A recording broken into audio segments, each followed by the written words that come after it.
سيداتي السلام عليكم ورحمة الله وبركاته، والصلاة والسلام على أشرف خلق الله. سيداتي المرة اللي فاتت نعت لكم كسرة الصوارة كيفاه تجي. قلت لكم حطوها في الدقيق، وكاينين أخوات ما يقدروش لها كي يضربوها مثلا على يديروا لها السميد مباشرة فوق الشليقة اللي يضربوا فيها الكسرة. بصح أنا هاني درت لكم أستيوس واحد آخر، تحطوها كيما هكا فوق البابي ألمنيوم، تضربوها ساعة هكا في الواحد في الطابلة، ديروا شوية دقيق سميد وتحطوا فوق منه الخبزة تاع الكسرة وتضربوهم. بعد تكونوا دهنين بالبابي ألمنيوم اللي قصيتوه قد الكسرة، تدهنوه بالزيت أو مباشرة تحطوا فوق الكسرة لأنها الكسرة مضروبة على السميد. هاو كيفاش نضرب هكا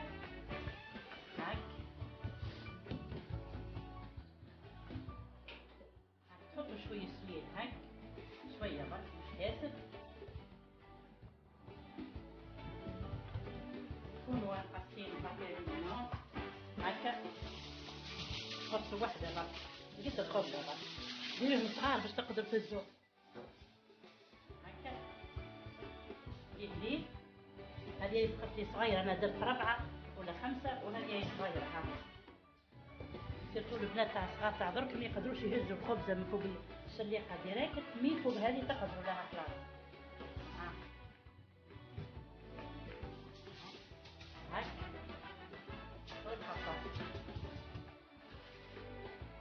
ولا تدهنوه بنيتشة تاع زيت، ولا تدهنوه بنيتشة تاع نيتشة شوية تاع زيت وتحطها تغسلوا عليها وتحط. هاني راح نهز واحدة أخرى قدامكم الطيب، بصح وين تبدا تطلع تبدو طيب.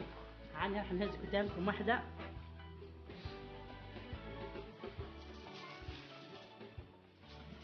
هاني راح نهز قدامكم واحدة. ها هي وين تشوفوها طالعة هكا شوية قلبوها.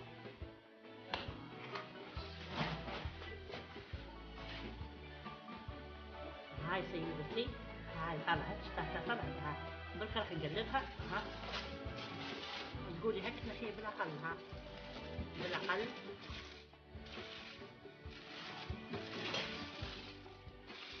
هاي يخرج يديكم. ها وتبدو تدوروا طيب وحتى تحمر. واني درتها الكسرة تاع الصوارة، اني درتها في فيديو سابق، ابحثوا عليه شوفوها كيفاه درتها. وهذه الطريقة تاع بابي ألمنيوم هذه راهي مليحة وجتني ساهلة، باش برشا اخوات ما قدروش يديروا ويهزوها يرفدوها كيما يقولوا صحاب الدير من الشليقة هذيك تلصق ليهم او ما يقدروش يهزوها. بس بابي ألمنيوم سهل عليكم العملية خلاص.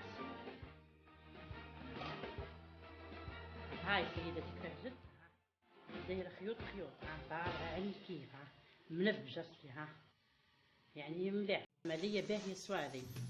تبعوها وطبقوها راه مليح. هاي سيدتي تدبيرة اليوم راهي مليحه ونجحت، وكل يوم ان شاء الله من نلقى تدبيره تخرج عليا انا نبعثها لكم طول. طلعت ما شاء الله، ان شاء الله تكون نهار اليوم نهار الشتاء. والسلام عليكم ورحمه الله والصلاه والسلام على اشرف خلق الله. واذا اعجبكم الفيديو ديروا لي جيم واشتراك.